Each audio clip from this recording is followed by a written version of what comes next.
One way to succeed is to abandon your community, okay? But that's high risk.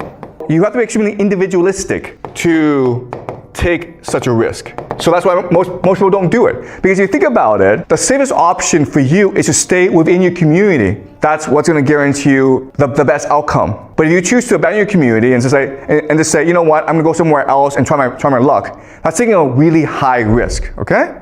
So to succeed, you have to take high risk. So another possibility is war. That traditionally, historically, has been the best mechanism of social mobility.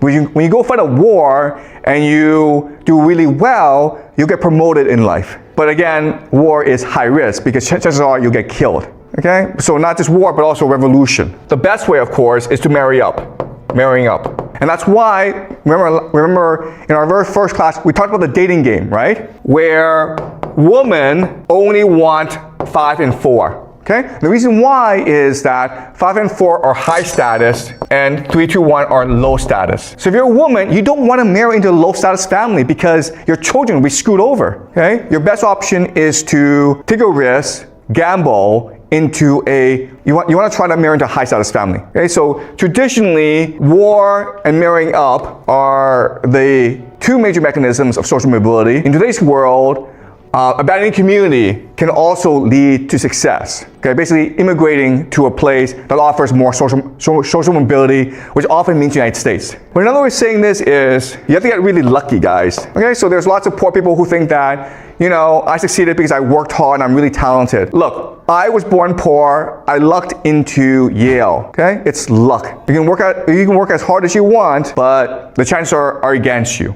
And it takes a certain personality, which is you're really individualistic, you're very ambitious, and you have high risk tolerance. Most people don't have that. Okay, so yes, there are certain people who, despite their background, they're able to succeed, but that's often the exception to the rule as opposed to the rule itself.